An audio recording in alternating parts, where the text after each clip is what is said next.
Hello everyone, आप सभी का स्वागत है आपके अपने यूट्यूब चैनल heaven.pedia में। तो जैसा कि हम लोग अभी पढ़ रहे हैं 12th के जितने साइंस के पेपर हैं, फिजिक्स, केमिस्ट्री, बायो, इंग्लिश, ये सब का ऑब्जेक्टिव, तो उसी को लेकर आगे हम लोग आ चुके हैं। आज फिर से आप लोगों के बीच बहुत ही BBI, बहुत सारे MCQ जो आपका फिजिक्स का रहने वाला है। इससे पहले हम लोग जैसे जैसे आपका एग्ज़ाम होते जा रहा है, बायो, केमिस्ट्री, हिंदी, इंग्लिश, ये सब का MCQ देख चुके हैं। उसी के क्रम में, उसी के सीरीज में आज हम लोग देखने वाले हैं किसका, फिजिक्स का। ये जो है MCQ का जो सीरीज है आपके एग्जाम में बहुत मदद कर रहा है। ये आपके ही रिव्यू से पता चल रहा है, बहुत सारे स्टूडेंट का रिव्यू आ रहा है कि आपका जो ये MCQ का सीरीज है ये बहुत हेल्प कर रहा है हमारे एग्जाम में। बहुत सारा question same to same match कर रहा है, बहुत सारा इसी तरह का पैटर्न देखने को मिल रहा है, सेम टॉपिक से मिल रहा है, इससे क्लियरिटी मिल रही है किस तरह का क्वेश्चन आ रहा है, नहीं आ रहा है। इसलिए ये इंपॉर्टेंट है आपके PBOS के बोर्ड एग्जाम के लिए। तो चलिए उसके बाद अपने अब चैनल के विषय में बात करते हैं। जो आपका अपना चैनल है इसमें हर एक चीज़, चाहे वो आप 12th का 6 से लेकर 12th का BBOS हो, CS CBSE हो, BSCB हो, चाहे बोर्ड का कोई न्यूज़ हो, गवर्नमेंट स्कीम योजना, रिजल्ट, कुछ भी, कोई भी अपडेट के लिए सबसे आपको पहले यहाँ मिलती है। ये एक वन स्टॉप सॉल्यूशन है आपके लिए, ठीक है, वन स्टॉप सॉल्यूशन, जहाँ पे आपको एक जगह पे हर चीज़ मिलेगा आपको, ठीक है। इसके टेलीग्राम को ज्वाइन कर लीजिएगा, व्हाट्सएप ज्वाइन कर लीजिएगा, क्योंकि यूट्यूब वीडियो थोड़ा आने में लेट हो सकता है, लेकिन जो आपका चैनल पे इंफॉर्मेशन है टेलीग्राम पे, व्हाट्सएप, वो तुरंत मिल जाता है। चाहे आपका रिजल्ट से संबंधित हो, चाहे फॉर्म भरने का डेट हो, या कुछ भी, वो सबसे पहले आपको वहाँ मिलेगा। चलिए उसके साथ ही साथ जैसे आप BBOS में अगर तैयारी कर रहे हैं तो उससे संबंधित, या भी बिहार बोर्ड के भी एग्जाम से संबंधित कोई भी नोट्स चाहिए, PYQ चाहिए, ऑब्जेक्टिव चाहिए, या डिस्क्रिप्टिव चाहिए, कुछ भी चाहिए आपको, तो तुरंत आप कांटेक्ट कीजिएगा। नीचे नंबर शो हो रहा है, फिर भी लिख देते हैं 9155025959। इस पर आप कभी भी कांटेक्ट कर सकते हैं किसी भी टाइम। जैसे आपको एक दो डेमो दिखा देते हैं आपको हमारे नोट्स का। जैसे मान लेते हैं, ये देखिए, जैसे 12th का देख रहे थे हिंदी का, ये आपका क्वेश्चन है 2023-24 का। ये सब आपके एग्जाम में आया, PYQ दिखा रहे हैं आपको, तो देखिए सबका उत्तर, क्वेश्चन आंसर सब कुछ है, अच्छा से बेहतरीन तरीके से तैयार किया हुआ है। या आप एकदम सटीक आंसर नोट्स के साथ, ये चैप्टर वाइज भी है, ये तो आपको PYQ दिखाएं। उसके अलावा आपको दिखाते हैं जैसे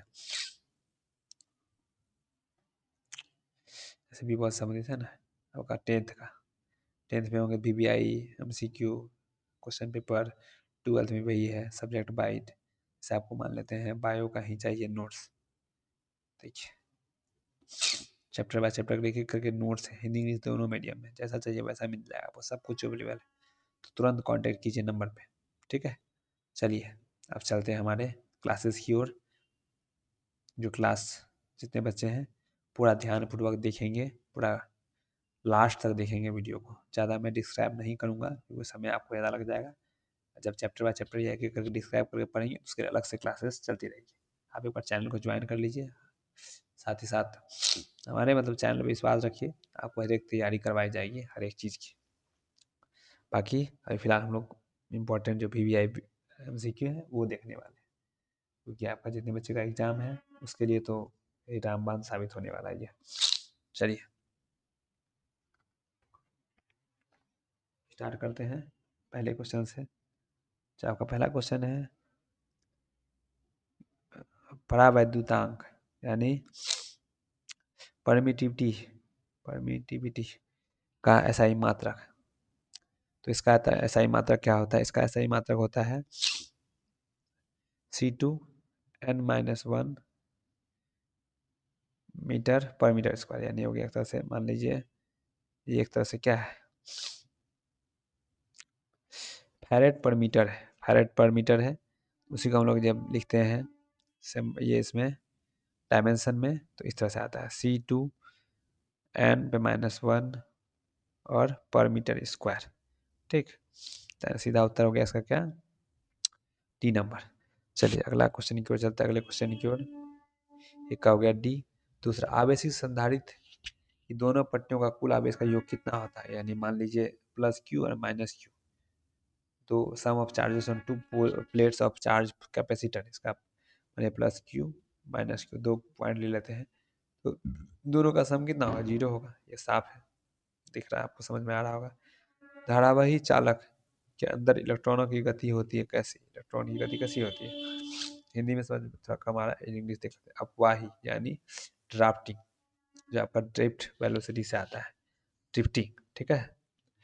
अगला, वायु में स्थित इकाई धन आवेश को घेरने वाली सतह से निकलने वाली संपूर्ण विद्युत फ्लक्स का मान क्या है। तो 4 का उत्तर क्या हो जाएगा, जो वायु में स्थित total electric flux coming out from A close surface enclosing a stationary with positive charge in air is, हो जाएगा आपका क्या, ये हो जाएगा गॉस लॉ के तहत फाइव वन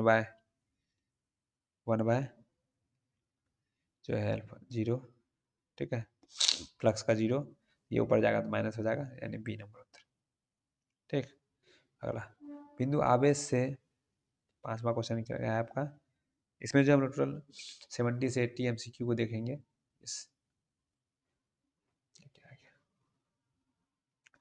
ठीक है, यहाँ 70 से 80 एमसीक्यू को टोटल देखेंगे, जो सब इंपॉर्टेंट एमसीक्यू का भाई आपके बोर्ड एग्जाम के लिए इंपॉर्टेंट है, ठीक है, बी पॉस का जो एग्जाम में चल रहा है।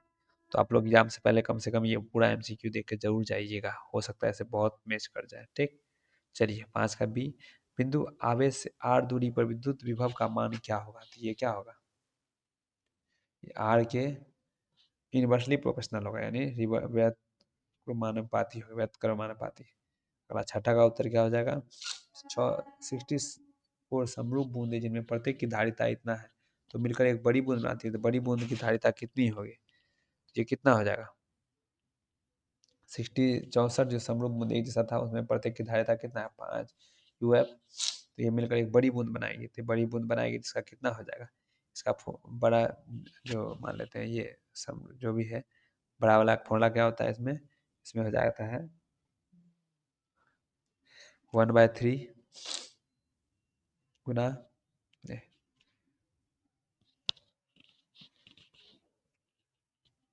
कितना, 64 है ना ऑप्शन में, 64, तो 64 हो जाएगा n पे पावर 1/3, यानी अगर हम सॉरी ये क्या लिख दिया,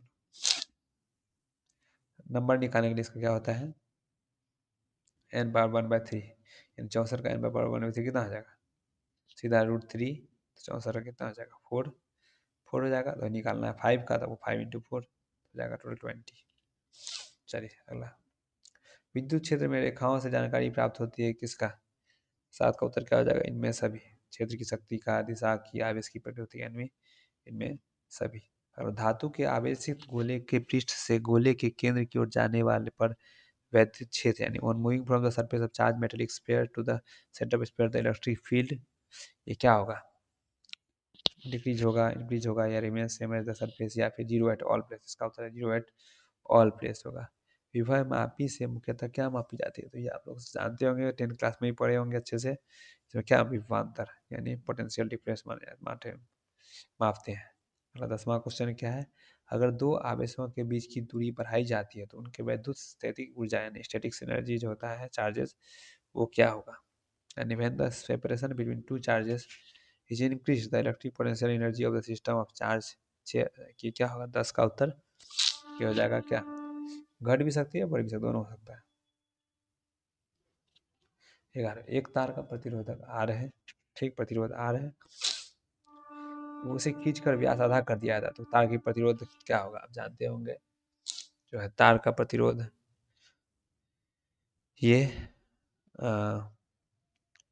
जितना लंबा कि जिसका बढ़ती जाएगा, यानी इतना मोटा था वो खींच के इतना छोटा कर दिया, जिसका व्यास हो गया ना, आधा कर दिया ना, तो यहाँ तो 1/4 हो गया, लेकिन आधा मान लेते कर देंगे, तो वो क्या होगा, वो सीधा उसका ये हो जाएगा 16 गुना, इसका मतलब मान लीजिए कितना सीधा आर है से खींच कर व्यास का आधा कर दिया रहा, व्यास आधा कर दिया गया, मान लेते पहले था डी, अब d/2 कर दिया, ठीक है, तो इसका क्या होता है, जितना होगा उसका आर। आप कितना कर दिए इसका, आप सीधा कर दिए एरिया को 4 से डिवाइड कर दिए। इसको जब सॉल्व कीजिएगा तो आ जाएगा 16 डिवाइड करके बैठा दीजिए, एरिया को 4 से भाग कर दिए हम लोग ना, तो इसलिए क्या होगा 16 हो जाएगा ये। अगला, चालक पदार्थ से बने असीमित आवेशित पतली चादर की सतह से निकट की स्थिति के किसी बिंदु का, तो इसमें आप निकाल लीजिएगा, इसका उत्तर जाएगा बी, 12 का बी। तो डिस्क्राइब कम हो रहा है क्योंकि समय कम है, नहीं तो आपका बहुत लंबा वीडियो हो जाएगा। टोटल एमसीक्यू डिस्क्राइब करने चल जाए तो जो मैक्सिमम जिसमें हो पा रहा है वो करके दिखा रहा हूँ, बाकी जो टाइम इसमें ज़्यादा लगेगा उसको छोड़ छाड़ के आप लोग अभी याद कर लीजिए, रट लीजिए, जैसे भी हो इसको, लेकिन देख लीजिएगा, क्यों इम्पोर्टेंट एग्जाम के लिए इम्पोर्टेंट है बहुत। तेरह का क्या हो जाएगा सी, 800 वोल्ट। निकालना चाहते तब निकाल सकते हैं, जो इसमें विभवांतर मान कितना दिया हुआ है, V1 1200, और ये कितना दिया हुआ था, निकालना कितना है आपको उनके सिरों के बीच, तो 1200 गुना 64, सॉरी नहीं 64 नहीं होगा, यहाँ कितना 1200 गुना 4 तो 8, उसके बाद डिवाइड बाय V1 निकालना होगा, फिर इसका 1/x नाम सी, 2 × 8, उसके बाद 2, अच्छा उल्टा हो गया, 64/8 × 2, 16 4 4 हो जाएगा आपका, इसमें 2 8, उसके उल्टा पुल्टा हो गया, 1 सेकेंड, इसका फॉर्मूला बता देते हैं, आप बैठा के कर लीजिएगा। 13 का जो है ना, 1 सेकेंड,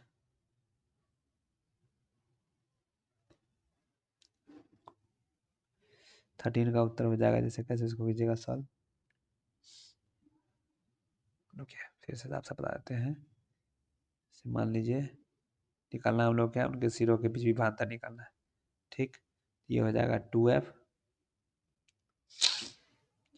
और सीरीज में है C2 4f में, ठीक, तो आ जाएगा कितना, इसके पूरा पेयर में 2f आ जाएगा, 2f हो जाएगा आपका कितना टोटल 800, ठीक, निकल जाएगा आपका सी। 14 नंबर चलते हैं। प्रभावी धारिता 5UF को प्राप्ति के लिए इतना कम से कम कितने संधारित्र की आवश्यकता होगी, तो 14 का उत्तर क्या हो जाएगा 5, मिनिमम नंबर ऑफ कैपेसिटर्स। यदि 120 वोल्ट तक आवेशित एक संधारित्र की संचित ऊर्जा 1 जूल हो तो संधारित्र की धारिता क्या होगी, निकालना है तो निकाल सकते हैं आप, 2 इंटू 10⁻⁴, ठीक है। अगला, एक तार में 1 एम्पियर धारा प्रवाहित हो रही है, यदि इलेक्ट्रॉनिक का आवेश इतना है तो प्रति सेकंड तार में प्रवाहित इलेक्ट्रॉनों की संख्या कितनी हो जाएगी, तो निकाल लीजिए, जो है वही होगा क्या 1.6 है कीजिएगा तो इलेक्ट्रॉनिक पर सेकेंड हो जाएगा, 6.25 इंटू 6.25 इंटू 10⁸ होता है ना, ऑप्शन 0.18 कीजिएगा, ऑप्शन लगता है कुछ मिस है क्या, कितना नंबर है क्वेश्चन 16, क्वेश्चन तो सही लग रहा है, इसका उत्तर हो जाएगा आपका 0.6 फुट, हम 6.25 हो जाए, ठीक है बी। अगला, ये दिया हुआ 17 का विमीय सूत्र के समतुल्य विमा की राशि क्या हो जाएगी, 17 का उत्तर हो जाएगा ए। डिस्क्राइब करने में थोड़ा टाइम ज़्यादा बीत जा रहा है, टाइम आपको कम समय में ज़्यादा देखना है एमसीक्यू ना, नहीं तो टाइम बीत जाएगा 20-25 एमसीक्यू में समय खत्म हो जाएगा। 18, किसी चालक का संवहनी वेग कितना है तो आरोपित विद्युत क्षेत्र इतना है कि बीच संबंध क्या होगा, 18 का हो जाएगा बी। अगला, निम्नलिखित में धारा घनत्व की कौन सा सही है, तो 19 का उत्तर क्या हो जाएगा ए। निम्नलिखित में कौन किरचॉफ के प्रथम नियम से संरक्षित है? किरचॉफ, इस किरचॉफ भी बोलते हैं इसको, junction law, Kirchhoff junction law. तो इसका सी हो जाएगा। चार्ज जिसमें आवेश होता है वो हमेशा संरक्षित रहता है। ये दिया हुआ है, धारिता के 3 संधारित्र उपलब्ध है, उनके संयोजन से प्राप्त न्यूनतम अधिकतम धारिता क्या होगी? तो हो जाएगा 2 UF न्यूनतम, 18 जो हो जाएगा मैक्सिमम। आवेश को का परिमाणीकरण दर्शाता है कि, इसका उत्तर क्या हो जाएगा? आवेश का परिमाणीकरण दर्शाता है कि ये हो जाएगा आपका 22 का, ये कणों पर आवेश होता है। ठीक, चलिए अगला चलते हैं। किसी बंद परिपथ को प्रतिरोध 10 ओम है, इस परिपथ से t समय में चुंबकीय फ्लक्स इतना है। तो ये सब सॉल्व करने वाला है, आप सॉल्व कीजिएगा। तो इसका उत्तर हम डायरेक्ट बता रहे हैं आपको, बी। सॉल्व करके देख लीजिएगा। इसका फॉर्मूला आता है AD/2/dt फ्लैक्स। ठीक है, डेरिवेटिव निकाल लीजिएगा, डेरिवेटिव।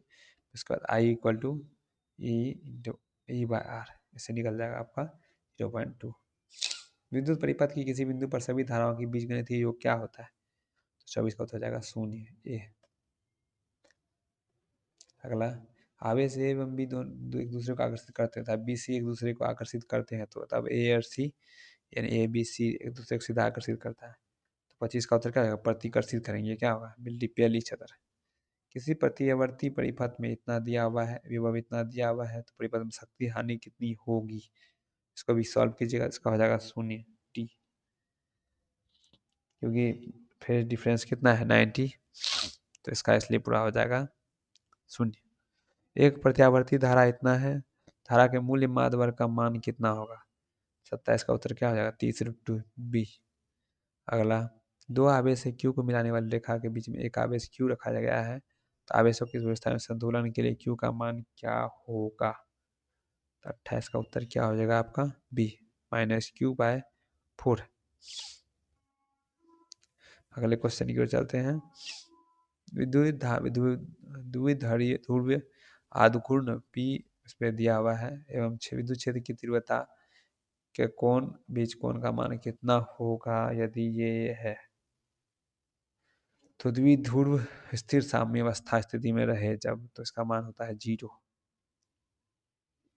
किसी विद्युत चुम्बकीय विकर्ण की ऊर्जा इतना दिया हुआ है, तो यह विकर्ण किस क्षेत्र से संबंधित है? तो 30 का उत्तर हो जाएगा बी, एक्स किरण से संबंधित है। अगला, परिनालिका में चुंबकीय ऊर्जा घनत्व का सूत्र क्या होता है? 31 का ए। अगला, निम्नलिखित में किस वैद्युत चुम्बकीय विकिरण का तरंगदैर्घ्य न्यूनतम होता है? तो ये किसका न्यूनतम होता है? एक्स किरणें का। ठीक, 33 का, आर और सी परिपथ की प्रतिबाधा होती है क्या? तो बी, ये रहा। निम्नलिखित में एक आदर्श एलसी सर्किट में दोलन की कोणीय वृद्धि के लिए कौन सा सही है? 34 का क्या उत्तर हो जाएगा? B, 1/√LC। जैसे लिखा, एलसीआर सर्किट में विद्युत अनुनाद के लिए कौन सा सही है? इलेक्ट्रॉनिक रेजोनेंस एलसीआर सर्किट में कौन सही होगा? देख सकते हैं अब, इसका उत्तर हो जाएगा, देखिए 35 का सी, XL=XC। चोक कुंडली की शक्ति गुणांक क्या होती है? तो 36 का उत्तर जाएगा 0, जो आपका power of factor of choke coil का 0 होता है हमेशा। दो सेल हो जिनका विद्युत भाग बल E1 और E2 है तथा आंतरिक प्रतिरोध R1 R2 है, तो समांतर क्रम जो आता है, तो संयोजन का तुल्य विद्युत भाग बल क्या होगा? ये हो जाएगा बी, 37 का E1 R2 + E2 R1। अगला, किसी चल कुंड धारामापी के विक्षेप थीटा एवं इसके प्रवाहित धारा में संबंध है कितना? देखिए इसका क्या हो जाएगा उत्तर, I directly proportional to theta. अगला, क्यूडी ताप के ऊपर लौह चंबुक पदार्थ हो जाते हैं क्या? ये अनुचंबुकीय हो जाते हैं। इसके ताप के ऊपर लेके जाइएगा तो पैरामैग्नेटिक हो जाएगा। पृथ्वी के चुंबकीय ध्रुवों पर नति कोण होता है कितना? तो 40 का उत्तर क्या हो जाएगा? डी, 90 डिग्री हमेशा होता है। यदि प्रत्यावर्ती धारा और विद्युत धारा वाहक के बल के बीच फाई कलांतर हो तो शक्ति गुणांक का मान होता है कितना? तो cos फाई। प्रतिघात का मात्रक क्या होगा? प्रतिघात यानी रिएक्टेंस इसका होगा ओम। ठीक। निम्नलिखित में किस विद्युत चुम्बकीय प्राण कण में कौन नहीं है? तो कौन नहीं है 43 का आप देख सकते हैं। ये भी है गामा रेज, एक्स रेज, सूक्ष्म किरणें भी है, तो बीटा रेज, यानी ये नहीं है। यदि कांच वायु के प्रतिक्रांति कोण थीटा है और वायु के सापेक्ष कांच का अपवर्तनांक होगा कितना? तो ये साइन थीटा। 44 का ए। आगे चलते हैं 45 नंबर क्वेश्चन की ओर। एक लेंस जिसका अपवर्तनांक 1.5 के वायु में फोकस की दूरी 20 सेंटीमीटर है, तो 1.5 अपवर्तनांक वाले माध्यम में उस लेंस की फोकस दूरी होगी, ये इन्फिनिटी होगी। ठीक, याद रखिएगा 1.5 focal length of lens, index इतना है, इन एयर 20 सेंटीमीटर। तो ये निकालिएगा जब आप 1/v 1/u से, तो भी निकल जाएगा आपको, या फिर एम मैग्निफिकेशन वाला से। अगर अगला, यदि 4 डायोप्टर क्षमता का अभिसाइड लेंस एक सरल सूक्ष्मदर्शी के समान इस्तेमाल किया जाए तो इसका आवर्धन क्षमता होगा कितना? 46 का हो जाएगा। आप फॉर्मूला लगाइएगा, m = 1/1 + d/f। तो कितना कितना है 46 में? 25 सेंटीमीटर, 25। ठीक, 1 प्लस जाएगा सीधा 2। 4 डायोप्टर है ना, 4 का हो जाएगा 0.25 सेंटीमीटर, 1/4 मीटर होता है ना, 25 सेंटीमीटर, 25/25 1/2। अगला 47 नंबर क्वेश्चन की ओर चलते हैं हम लोग। किसी वस्तु का मनुष्य की आंख के रेटिना और बना प्रतिबिंब कैसा होता है? ये तो बच्चा से पढ़ते आ रहे होंगे आप लोग, 10th में ही पढ़े होंगे। तो वास्तविक और उल्टा। तरंग दैर्घ्य के बढ़ने के साथ अपवर्तनांक का मान क्या होता है? ये हमेशा घटता है, डिक्रीज होता है। ठीक। दो कला संबंध स्रोतों के कारण प्रकाश के व्यतिकरण से फ्रिज की चौड़ाई होती है। इसमें हो जाएगा आपका तरंग दैर्घ्य के अनुक्रमानुपाती, यानी proportional of wavelength to wavelength. अगले क्वेश्चन को चलते हैं। तीक्ष्ण सीधी कोण से प्राप्त विवर्तन फ्रिजें होती है, तो 50 का उत्तर क्या हो जाएगा? समान चौड़ाई की नहीं होती है। अगला, फ्रेनल की दूरी ZF का मान होता है जहां ये प्रकाश किरण की चौड़ाई और गामा प्रकाश की तरंग दैर्घ्य है। इसका हो जाएगा फ्रेस्नेल डिस्टेंस, यानी बी। अगला, कांच की एक पट्टिका पर प्रकाश किरण 60 डिग्री कोण पर आपतित होता है। यदि परावर्तित तथा अपवर्तित कोण किरणें परस्पर लंबवत हो तो पदार्थ का अपवर्तनांक कितना होगा? √3। बहुत आसान है। अगला, W कार्य फलन वाली धातु पर भी आवृत्ति का प्रकाश आपतित होता है, तो उत्सर्जित फोटो इलेक्ट्रॉन की महत्तम गतिज ऊर्जा होगी। 53 का उत्तर हो जाएगा सी। टाइप फॉर्मूला है E = Hp - W।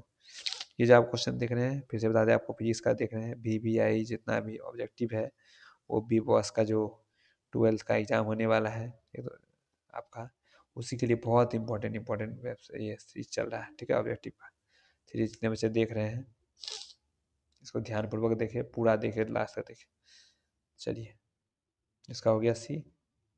अगला, निम्नलिखित में कौन सा फोटोन के संवेग का व्यक्त करता है?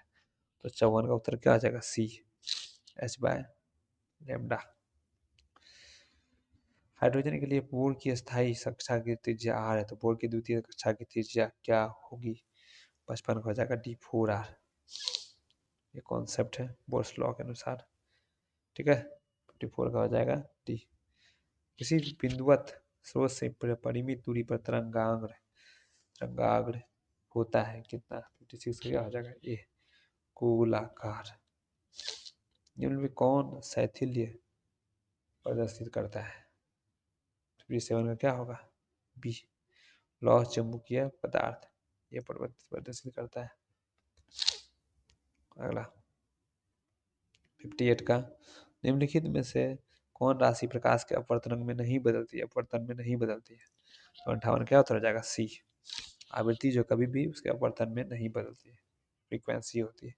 चुंबकीय याम्योत्तर एवं भौगोलिक याम्योत्तर के बीच का कोण क्या कहलाता है? तो क्या कहलाता है? हमेशा ये कहलाएगा डिक्लिनेशन यानी द्विपात। अगला, कक्षा में इलेक्ट्रॉन की ऊर्जा समानुपाती होती है किसके?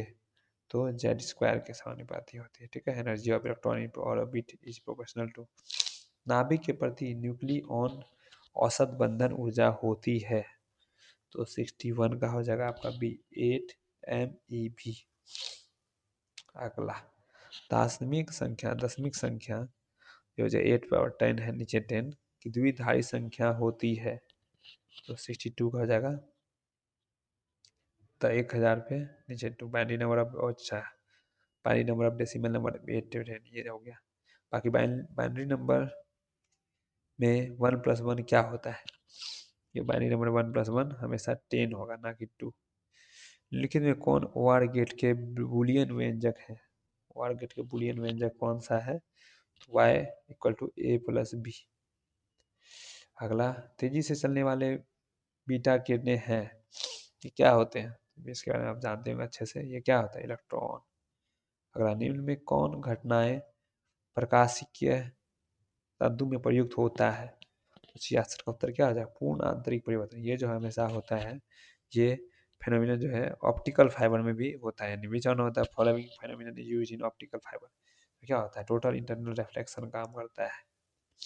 अगला, किसी अर्धचालक की तापमान गुणांक का मान क्या होता है? जो temperature of coefficient of A semiconductor is 67 का बी ऋणात्मक हमेशा हो। ये ध्यान रखिएगा, हमेशा जितना टेम्परेचर होता है का कोफिशिएंट होगा सेमीकंडक्टर का, वो हमेशा नेगेटिव में आएगा। तो पी टाइप अर्धचालक वैद्युत रूप से होता है क्या? ये हमेशा उदासीन होगा। ये अर्धचालक जितना भी है, यानी P type semiconductor electricity electrically neutral. पूर्ण तरंगी निष्करण में यदि निवेश आवृत्ति 50 हर्ट्ज है तो निम्नतम आवृत्ति क्या होगी? ये क्या हो जाएगा? 100 हर्ट्ज हो जाएगा। आपका एक अर्धचालक को T1 के T2 के ताप पर ठंडा किया जाता है तो इसका प्रतिरोध क्या होगा? तो ये हमेशा क्या होगा? इंक्रीज होगा, नहीं बढ़ेगा। ये बहुत ही, चलिए फंडे जितना था ये ख़त्म हो चुका है, यानी हम लोग जो है टोटल 70 MCQ कर लिए हैं। तो इसको आप लोग ज़रूर देख लीजिएगा पूरा का पूरा एग्जाम से पहले। ये आपके लिए एक अच्छा टॉनिक के रूप में काम करेगा जो आपके बोर्ड एग्जाम में है, चाहे बी बॉस के बच्चे हों, चाहे बिहार बोर्ड के बच्चे हों, किसी भी कक्षा के छात्र छात्राएँ हों, सॉरी 12th के छात्र छात्राएँ हों, किसी भी बोर्ड से संबंधित, तो सबके लिए फिक्स तो एक ही जैसा होता है। इसीलिए पढ़ना बहुत इंपॉर्टेंट था। ये बहुत ज़रूरी चैप्टर था जो आपको हम करवाएं, क्वेश्चन था। इसी तरह उसके बाद फिर वीडियो आएगा धीरे धीरे। आप लोग का डिमांड अगर आते रहेगा, प्यार दिखाते रहेंगे तो जरूर आएगा वीडियो, जिसमें पूरा डिस्क्राइब चैप्टर बाय चैप्टर पढ़ाया जाएगा, सब्जेक्टिव ऑब्जेक्टिव डिस्क्रिप्टिव सब कुछ। बाकी फिर से बता दें आपको, इससे संबंधित किसी भी प्रकार का हेल्प चाहिए, बी बॉस से संबंधित, चाहे प्यार बोर्ड से संबंधित, चाहे आपको नोट चाहिए, प्रीवियस ईयर चाहिए सॉल्यूशन के साथ, या क्वेश्चन बैंक या कुछ भी चाहिए, तो आप तुरंत कांटेक्ट कीजिएगा, नंबर नीचे लिखा हुआ है। तो चलिए एग्ज़ाम दीजिए अपने से, अपना बहुत अच्छे से, बेस्ट ऑफ लक। मिलते हैं अगले वीडियो में, तब तक के लिए धन्यवाद।